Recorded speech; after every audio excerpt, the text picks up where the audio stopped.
नमस्कार दोस्तों, आपका स्वागत है आपकी अपनी YouTube चैनल मोक्ष क्लासेस में। आज हम लोग बिहार पुलिस के प्रैक्टिस सेट 11 करने वाले हैं। तो चलिए आज का वीडियो शुरू करते हैं। आज का पहला क्वेश्चन है, भारत में किस तरह की अर्थव्यवस्था है? भारत में किस तरह की अर्थव्यवस्था है? तो यह मिश्रित अर्थव्यवस्था है। इसका राइट आंसर ऑप्शन सी हो जाएगा। भारत में जो है मिश्रित अर्थव्यवस्था है। चलिए अगला क्वेश्चन देख लेते हैं। 2 नंबर क्वेश्चन है, शैवाल मानव जाति के लिए क्यों उपयोगी है? शैवाल मानव जाति के लिए क्यों उपयोगी है? क्योंकि ऑक्सीजन के निर्माण में सहायक होता है। इसका राइट आंसर ऑप्शन ए हो जाएगा। शैवाल मानव जाति के लिए जो है ऑक्सीजन के निर्माण में सहायक होता है। चलिए अगला क्वेश्चन देख लेते हैं। 3 नंबर क्वेश्चन है, अम्लीय एवं क्षारीय तत्वों के निर्धारण के लिए हम लिटमस पत्र अथवा किसका उपयोग कर सकते हैं? अम्लीय एवं क्षारीय तत्वों के निर्धारण के लिए हम लिटमस पत्र अथवा किसका उपयोग कर सकते हैं? तो हल्दी का उपयोग कर सकते हैं। इसका राइट आंसर ऑप्शन डी हो जाएगा। हल्दी का उपयोग जो है कर सकते हैं। चलिए अगला क्वेश्चन देख लेते हैं। 4 नंबर क्वेश्चन है, वॉशिंग सोडा निम्नलिखित में से क्या है? वॉशिंग सोडा निम्नलिखित में से क्या है? तो यह है हाइड्रेटेड सोडियम कार्बोनेट। इसका राइट आंसर ऑप्शन बी हो जाएगा। हाइड्रेटेड सोडियम कार्बोनेट जो है वॉशिंग सोडा है। चलिए अगला क्वेश्चन देख लेते हैं। 5 नंबर क्वेश्चन है, स्थलीय परिस्थितिकी में हरे पेड़ पौधे सूर्य के प्रकाश की ऊर्जा का लगभग कितना प्रतिशत ग्रहण करता है? स्थलीय परिस्थितिकी में हरे पेड़ पौधे सूर्य के प्रकाश की ऊर्जा का लगभग कितना प्रतिशत ग्रहण कर सकता है? तो 1%। इसका राइट आंसर ऑप्शन डी हो जाएगा। 1% जो है हरे पेड़ पौधे जो है सूर्य की प्रकाश का ऊर्जा जो है ग्रहण करता है। चलिए अगला क्वेश्चन देख लेते हैं। 6 नंबर क्वेश्चन है, निर्जन वन प्रांतों में उगने वाले बिच्छू बूटी के पौधे अपनी सुरक्षा के लिए किसका उपयोग करते हैं? निर्जन वन प्रांतों में उगने वाले बिच्छू बूटी के पौधे अपनी सुरक्षा के लिए किसका उपयोग करते हैं? तो रेयो का उपयोग करते हैं। इसका राइट आंसर ऑप्शन डी हो जाएगा। रेयो का उपयोग जो है निर्जन वन प्रांतों में उगने वाले बिच्छू बूटी के पौधे जो है अपनी सुरक्षा के लिए प्रयोग करते हैं। चलिए अगला क्वेश्चन देख लेते हैं। 7 नंबर क्वेश्चन है, प्लास्टर ऑफ पेरिस किससे बनाया जाता है? प्लास्टर ऑफ पेरिस किससे बनाया जाता है? तो ये जिप्सम से बनाया जाता है। इसका राइट आंसर ऑप्शन बी हो जाएगा। जिप्सम से जो है प्लास्टर ऑफ पेरिस बनता है। चलिए अगला क्वेश्चन देख लेते हैं। 8 नंबर क्वेश्चन है, किसका उपयोग परिपथ में विद्युत धारा को मापने के लिए किया जाता है? किसका उपयोग परिपथ में जो है विद्युत धारा मापने के लिए किया जाता है? तो एमीटर का। इसका राइट आंसर ऑप्शन डी हो जाएगा। एमीटर का प्रयोग जो है परिपथ में विद्युत धारा को जो है मापने के लिए प्रयोग किया जाता है। चलिए अगला क्वेश्चन देख लेते हैं। 9 नंबर क्वेश्चन है, स्वाद में खट्टे खाद्य पदार्थों की प्रकृति होती है। स्वाद में खट्टे खाद्य पदार्थों की प्रकृति होती है तो ये होती है अम्लीय। इसका राइट आंसर ऑप्शन डी हो जाएगा। अम्लीय जो है खट्टे पदार्थ की जो है प्राकृतिक होती है। चलिए अगला क्वेश्चन देख लेते हैं। 10 नंबर क्वेश्चन है, घेंघा यानी ग्वाइटर किस ग्रंथि के बढ़ने का कारण है? घेंघा ग्वाइटर जो है किस ग्रंथि के बढ़ने का कारण है? तो अवटु ग्रंथि। अवटु ग्रंथि यानी थायराइड ग्रंथि जो है संबंधित है घेंघा से। चलिए अगला क्वेश्चन देख लेते हैं। 11 नंबर क्वेश्चन है, एस्पिरिन का रासायनिक नाम क्या है? एस्पिरिन का रासायनिक नाम क्या है? तो इसका राइट आंसर ऑप्शन डी हो जाएगा। एसिटाइल सैलिसिलिक अम्ल। एसिटाइल सैलिसिलिक अम्ल जो है एस्पिरिन का रासायनिक नाम है। चलिए अगला क्वेश्चन देख लेते हैं। 12 नंबर क्वेश्चन है, आतिशबाजी में हरा रंग किसकी उपस्थिति के कारण होता है? आतिशबाजी में हरा रंग किसकी उपस्थिति के कारण होता है? तो यह बेरियम की उपस्थिति के कारण होता है। इसका राइट आंसर ऑप्शन बी हो जाएगा। बेरियम की उपस्थिति के कारण जो है आतिशबाजी में जो है हरा रंग होता है। चलिए अगला क्वेश्चन देख लेते हैं। 13 नंबर क्वेश्चन है, केटोनेशन का गुण किसमें आसानी से प्रबल होता है? केटोनेशन का गुण किसमें आसानी से प्रबल होता है? तो ये कार्बन में होता है। इसका राइट आंसर ऑप्शन डी हो जाएगा। कार्बन में जो है केटोनेशन का गुण जो है आसानी से प्रबल होता है। चलिए अगला क्वेश्चन देख लेते हैं। 14 नंबर क्वेश्चन है, मनुष्य में आमतौर पर कितने जोड़े गुणसूत्रों की संख्या होती है? मनुष्य में आमतौर पर कितने जोड़े गुणसूत्रों की संख्या होती है? तो यह 22 जोड़े होते हैं। इसका राइट आंसर ऑप्शन सी हो जाएगा 22। चलिए अगला क्वेश्चन देख लेते हैं। 15 नंबर क्वेश्चन है, NSSO का पूर्ण रूप क्या है? NSSO का पूर्ण रूप क्या है?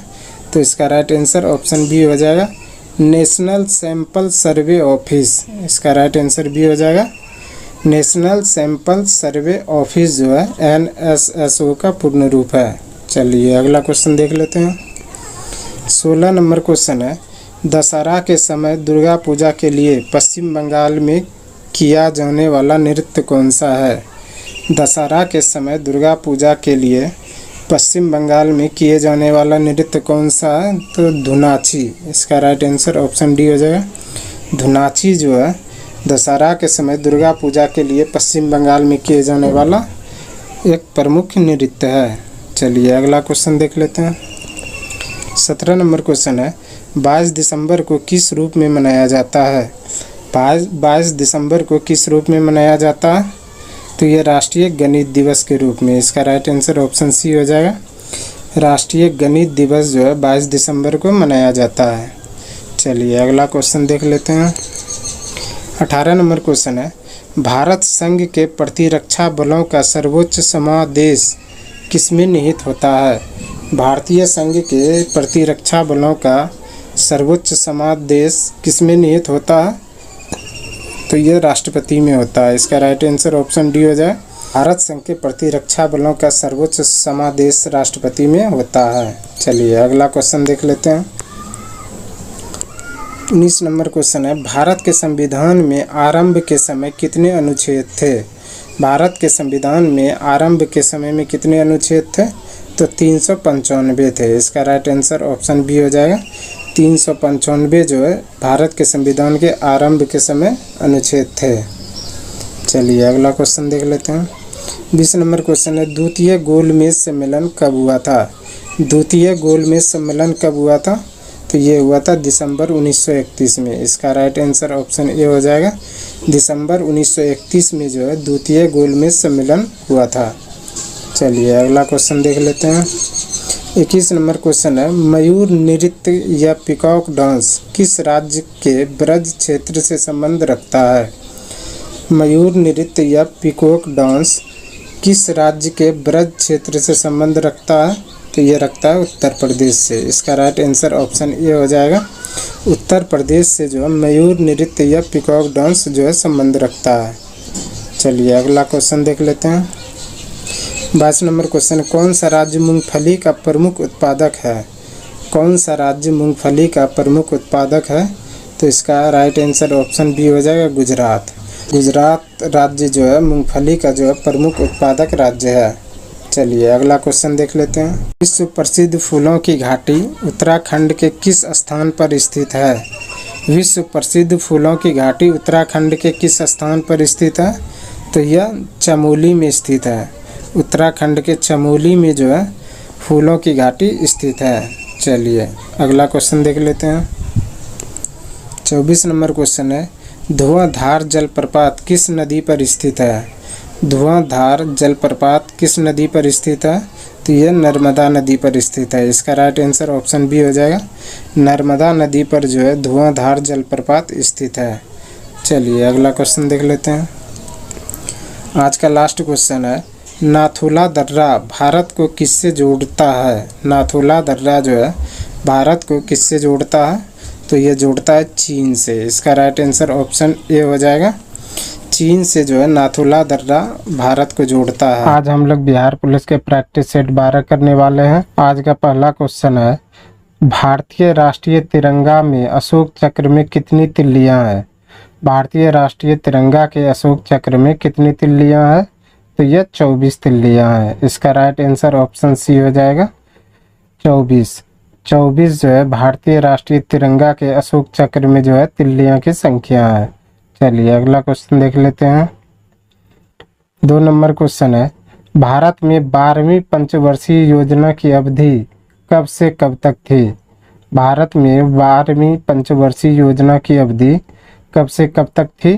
तो ये 2012 से 2017 तक। इसका राइट आंसर ऑप्शन ए हो जाएगा 2012 से 2017 तक थी। चलिए अगला क्वेश्चन देख लेते हैं।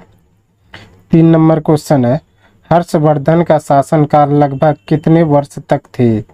हर्षवर्धन का शासनकाल लगभग कितने वर्ष तक थी? तो ये 40 वर्ष तक थी। इसका राइट आंसर ऑप्शन डी हो जाएगा 40 वर्ष। 40 वर्ष तक जो है हर्षवर्धन का शासनकाल थी। चलिए अगला क्वेश्चन देख लेते हैं। 4 नंबर क्वेश्चन है, लोकसभा की पहली महिला स्पीकर कौन है? लोकसभा की पहली महिला स्पीकर कौन है? तो ये मीरा कुमार है। इसका राइट आंसर ऑप्शन डी हो जाएगा मीरा कुमार जो है लोकसभा की पहली महिला स्पीकर है। चलिए अगला क्वेश्चन देख लेते हैं। 5 नंबर क्वेश्चन है, मगध में मौर्य साम्राज्य के तत्कालीन उत्तराधिकारी कौन थे? मगध में मौर्य साम्राज्य के तत्कालीन उत्तराधिकारी कौन थे? तो ये शुंग थे। इसका राइट आंसर ऑप्शन डी हो जाएगा शुंग। शुंग जो है मगध के मौर्य साम्राज्य के तत्कालीन उत्तराधिकारी थे। चलिए अगला क्वेश्चन देख लेते हैं। 6 नंबर क्वेश्चन है, भारतीय संविधान के किस संशोधन द्वारा दिल्ली को राष्ट्रीय राजधानी क्षेत्र का दर्जा दिया गया? भारतीय संविधान के किस संशोधन द्वारा दिल्ली को राष्ट्रीय राजधानी क्षेत्र का जो है दर्जा दिया गया? तो यह 69वें संविधान संशोधन। इसका राइट आंसर हो जाएगा ऑप्शन सी 69वें संशोधन अधिनियम द्वारा जो है दिल्ली को राष्ट्रीय राजधानी क्षेत्र का दर्जा दिया गया। चलिए अगला क्वेश्चन देख लेते हैं। 7 नंबर क्वेश्चन है, जाकिर हुसैन कौन सा वाद्य यंत्र बजाते हैं? जाकिर हुसैन कौन सा वाद्य यंत्र बजाते थे? तो ये तबला बजाते थे। इसका राइट आंसर ऑप्शन ए हो जाएगा तबला। तबला जो है जाकिर हुसैन का जो है वाद्य यंत्र था। चलिए अगला क्वेश्चन देख लेते हैं। 8 नंबर क्वेश्चन है, 1930 में प्रथम राष्ट्रमंडल खेलों का आयोजन कहाँ हुआ? 1930 में प्रथम राष्ट्रमंडल खेलों का आयोजन कहाँ हुआ? तो ये हुआ था कनाडा में। इसका राइट आंसर ऑप्शन ए हो जाएगा कनाडा में जो है 1930 में प्रथम राष्ट्रमंडल खेलों का जो है आयोजन हुआ था। चलिए अगला क्वेश्चन देख लेते हैं। 9 नंबर क्वेश्चन है, टीपू सुल्तान कहाँ का शासक थे? टीपू सुल्तान कहाँ का शासक थे? तो यह मैसूर का था। इसका राइट आंसर ऑप्शन सी हो जाएगा मैसूर। मैसूर का जो है टीपू सुल्तान शासक था। चलिए अगला क्वेश्चन देख लेते हैं। 10 नंबर क्वेश्चन है, धाप किस राज्य की एक लोक नृत्य है?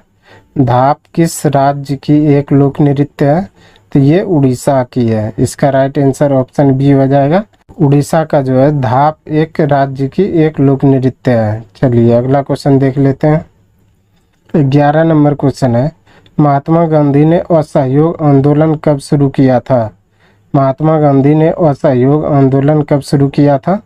तो ये किया था अगस्त 1920 में। इसका राइट आंसर ऑप्शन बी हो जाएगा अगस्त 1920 में जो है महात्मा गांधी ने असहयोग आंदोलन शुरू किया था। चलिए अगला क्वेश्चन देख लेते हैं। 12 नंबर क्वेश्चन है, कौन सा देश G4 राष्ट्रों में से एक है? कौन सा देश G4 राष्ट्रों में से एक है? तो ये ब्राज़ील है। इसका राइट आंसर ऑप्शन बी हो जाएगा ब्राज़ील। ब्राज़ील जो है G4 राष्ट्रों में से एक है। चलिए अगला क्वेश्चन देख लेते हैं। 13 नंबर क्वेश्चन है, भारतीय परमाणु कार्यक्रम के जनक के रूप में किसे जाना जाता है? भारतीय परमाणु कार्यक्रम के जनक के रूप में किसे जाना जाता है? तो यह होमी भाभा को जाना जाता है। इसका राइट आंसर ऑप्शन ए हो जाएगा होमी जहांगीर भाभा जो है भारतीय परमाणु कार्यक्रम के जनक के रूप में जाना जाता है। चलिए अगला क्वेश्चन देख लेते हैं।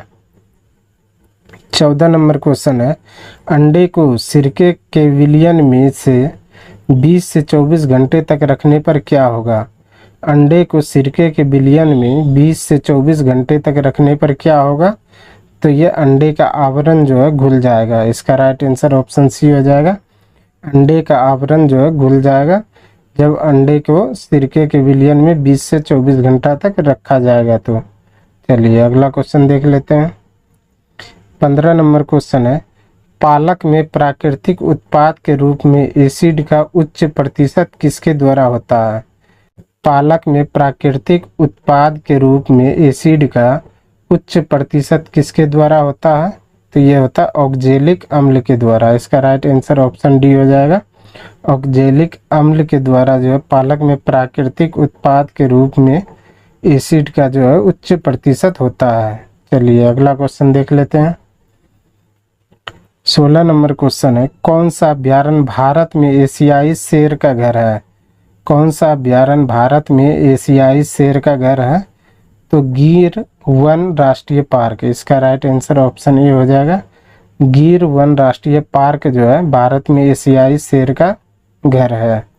चलिए अगला क्वेश्चन देख लेते हैं। 17 नंबर क्वेश्चन है, नकदी रिजर्व अनुपात जितना कम होगा बैंकों द्वारा उधार देने की गुंजाइश उतनी ही बड़ी होगी। इसका राइट आंसर ऑप्शन ए हो जाएगा, बड़ी होगी। यानी कि नकदी रिजर्व अनुपात जितना कम होगा बैंकों द्वारा उधार देने की गुंजाइश जो है उतनी ज़्यादा होगी। चलिए अगला क्वेश्चन देख लेते हैं।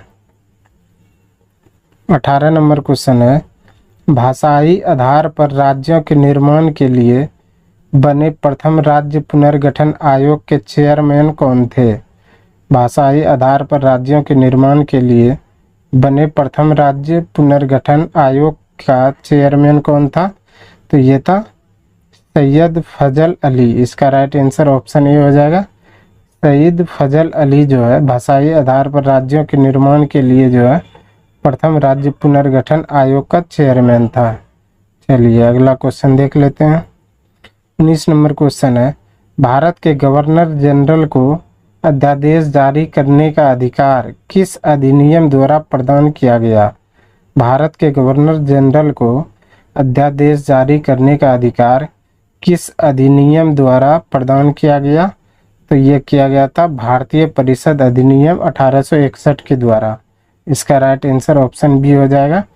भारतीय परिषद अधिनियम 1861 के द्वारा जो है भारत के गवर्नर जनरल को अध्यादेश जारी करने का अधिकार प्रदान किया गया। चलिए अगला क्वेश्चन देख लेते हैं। 20 नंबर क्वेश्चन है, भारत की प्रथम हिंदी साहित्यिक पत्रिका की स्थापना किसके द्वारा की गई थी। भारत की प्रथम हिंदी साहित्यिक पत्रिका की स्थापना किसके द्वारा की गई थी। तो ये भरतेंदु हरिश्चंद्र द्वारा। इसका राइट आंसर ऑप्शन ए हो जाएगा। भरतेंदु हरिश्चंद्र के द्वारा जो है प्रथम हिंदी साहित्यिक पत्रिका की जो है स्थापना की गई थी। चलिए अगला क्वेश्चन देख लेते हैं। 21 नंबर क्वेश्चन है, दक्षिण अफ्रीका में किम्बरले किसके लिए प्रसिद्ध है। दक्षिण अफ्रीका में किम्बरले किसके लिए प्रसिद्ध है। तो ये हीरे के खानों के लिए प्रसिद्ध है। इसका राइट आंसर ऑप्शन डी हो जाएगा। हीरे के खानों के लिए जो है दक्षिण अफ्रीका के किम्बरले जो है प्रसिद्ध है। चलिए अगला क्वेश्चन देख लेते हैं।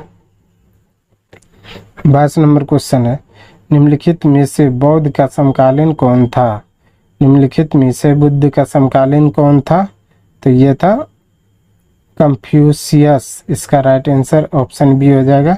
कंफ्यूशियस जो है बुद्ध के समकालीन थे। चलिए अगला क्वेश्चन देख लेते हैं। 23 नंबर क्वेश्चन है, हमारे राष्ट्रीय झंडे के मध्य में बने धर्म चक्र का रंग क्या है।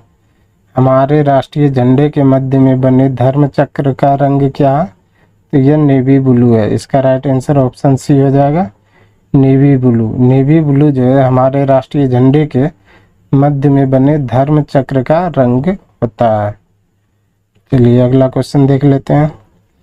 24 नंबर क्वेश्चन है, जलियांवाला बाग नरसंहार के लिए उत्तरदायी जनरल डायर को किसने मारा।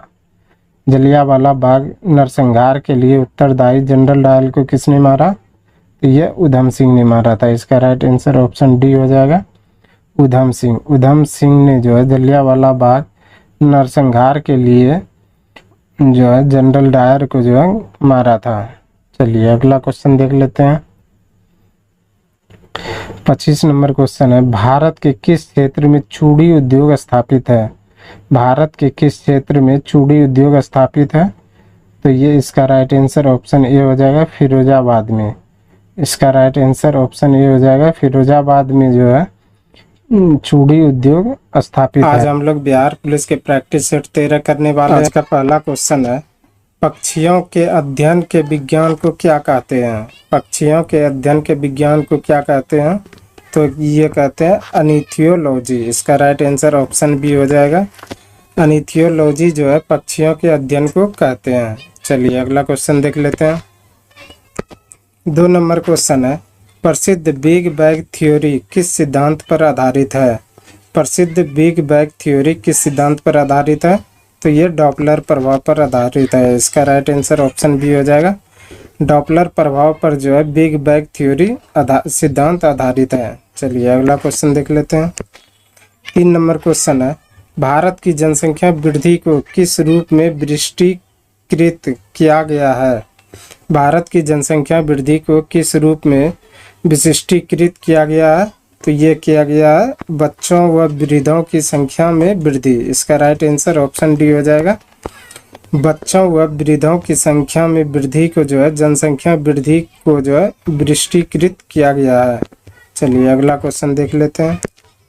4 नंबर क्वेश्चन है, विकासशील देश वह है जिसमें, विकासशील देश वह है जिसमें जो है वर्तमान मूल्यों पर बढ़ता हुआ जीएनपी हो। इसका राइट आंसर ऑप्शन बी हो जाएगा, विकासशील देश वह है जिसमें वर्तमान मूल्यों पर बढ़ता हुआ जीएनपी हो। चलिए अगला क्वेश्चन देख लेते हैं। 5 नंबर क्वेश्चन है, मौसम के उतार चढ़ाव अधिकतम कहाँ होते हैं? मौसम के उतार चढ़ाव अधिकतम कहाँ होते हैं?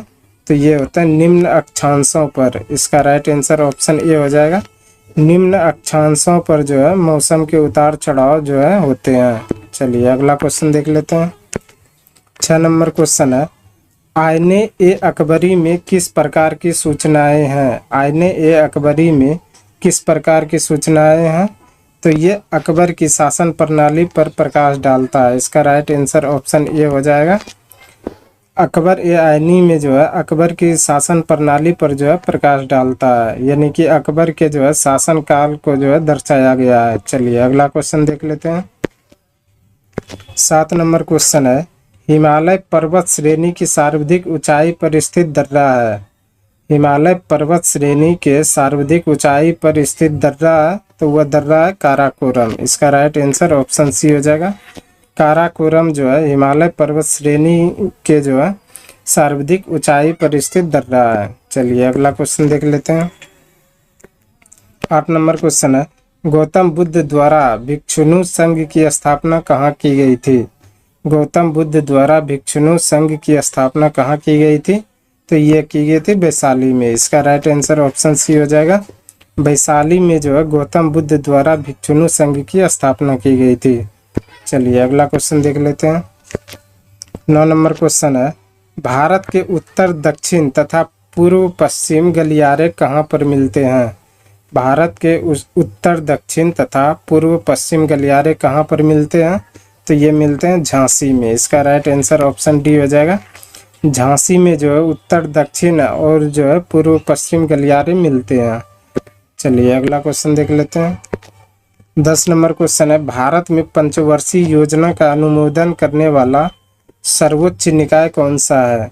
भारत में पंचवर्षीय योजना का अनुमोदन करने वाला सर्वोच्च निकाय कौन सा है? तो यह है राष्ट्रीय विकास परिषद। इसका राइट आंसर ऑप्शन बी हो जाएगा, राष्ट्रीय विकास परिषद जो है पंचवर्षीय योजना का जो है अनुमोदन करने वाला सर्वोच्च निकाय है। चलिए अगला क्वेश्चन देख लेते हैं। 11 नंबर क्वेश्चन है, विदेशी यात्री इब्न बतूता किसके शासनकाल में भारत आया था? विदेशी यात्री इब्न बतूता किसके शासनकाल में भारत आया था? तो ये आया था मोहम्मद बिन तुगलक के शासनकाल में। इसका राइट आंसर ऑप्शन डी हो जाएगा। मोहम्मद बिन तुगलक के शासनकाल में जो है विदेशी यात्री इब्न बतूता जो है भारत आया था। चलिए अगला क्वेश्चन देख लेते हैं। 12 नंबर क्वेश्चन है, बोध गया के महाबोधि वृक्ष को क्षति पहुंचाने वाला शासक था। बोध गया के महाबोधि वृक्ष को क्षति पहुंचाने वाला शासक कौन सा था? तो वह शशांक था। इसका राइट आंसर ऑप्शन सी हो जाएगा। शशांक ने जो है बोध गया के जो है महाबोधि वृक्ष को जो है क्षति पहुंचाया था। चलिए अगला क्वेश्चन देख लेते हैं। 13 नंबर क्वेश्चन है, कांग्रेस की अखंडता में वृद्धि करने हेतु 1912 में डेलीगेट शुल्क घटाकर कितना किया गया? कांग्रेस की अखंडता में वृद्धि करने हेतु 1912 में जो है डेलीगेट शुल्क घटाकर कितना किया गया? तो यह 5 रुपये से 1 रुपया किया गया था। इसका राइट आंसर ऑप्शन डी हो जाएगा। 5 रुपये से घटाकर जो है 1 रुपया किया गया था 1912 में डेलीगेट शुल्क को। चलिए अगला क्वेश्चन देख लेते हैं। 14 नंबर क्वेश्चन है, कोसी परियोजना के किन दो को लाभ प्राप्त होता है? कोसी परियोजना से किन दो को लाभ प्राप्त होता है? तो ये होता है बिहार और नेपाल को। इसका राइट आंसर ऑप्शन सी हो जाएगा।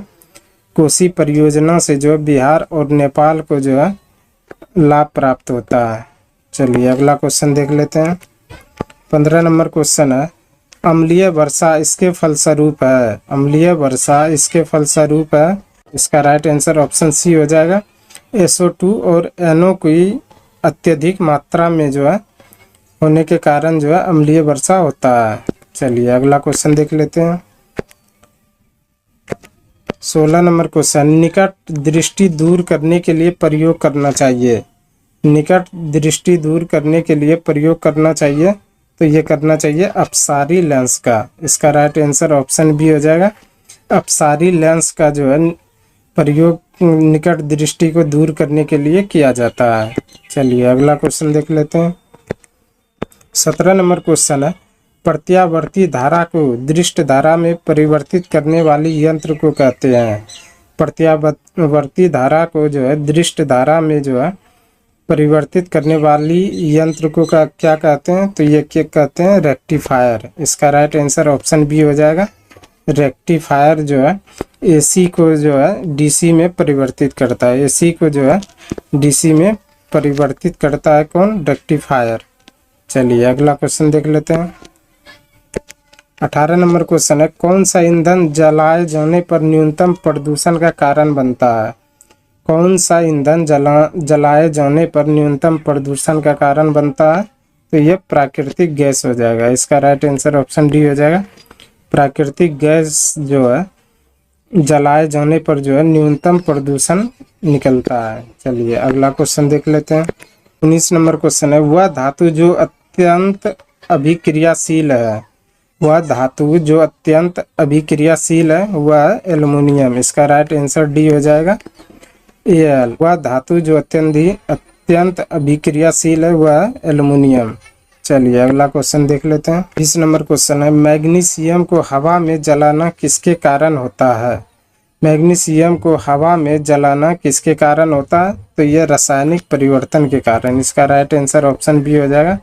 रासायनिक परिवर्तन के कारण जो है मैग्नीशियम को जो है हवा में जलाया जा सकता है। चलिए अगला क्वेश्चन देख लेते हैं। 21 नंबर क्वेश्चन है, रॉकेट किस सिद्धांत पर कार्य करता है? रॉकेट किस सिद्धांत पर कार्य करता है? तो यह करता है रेखीय संवेग संरक्षण। इसका राइट आंसर ऑप्शन सी हो जाएगा। रेखीय संवेग संरक्षण पर जो है रॉकेट कार्य करता है। चलिए अगला क्वेश्चन देख लेते हैं। 22 नंबर क्वेश्चन है, न्यूटन की गति का प्रथम नियम क्या दर्शाता है? न्यूटन के गति का प्रथम नियम क्या दर्शाता है? तो ये दर्शाता है जड़त्व को। इसका राइट आंसर ऑप्शन डी हो जाएगा। जड़त्व को जो है न्यूटन की प्रथम जो है नियम दर्शाता है। चलिए अगला क्वेश्चन देख लेते हैं। 23 नंबर क्वेश्चन है, गांधी जी ने किस कानून को काला कानून कहा था? गांधी जी ने किस कानून को काला कानून कहा था? तो यह रॉलेट एक्ट को कहा था। इसका राइट आंसर ऑप्शन ए हो जाएगा।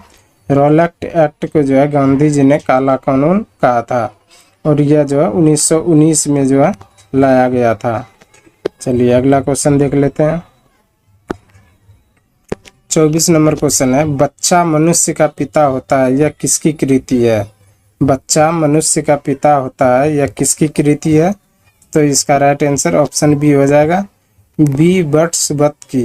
इसका राइट आंसर ऑप्शन बी हो जाएगा, बी बट्सवत की जो है यह कृति थी कि बच्चा मनुष्य का पिता होता है। चलिए अगला क्वेश्चन देख लेते हैं। आज का लास्ट क्वेश्चन है, राष्ट्रीय रसदार फल अनुसंधान केंद्र कहाँ स्थित है? राष्ट्रीय रसदार फल अनुसंधान केंद्र कहाँ स्थित है?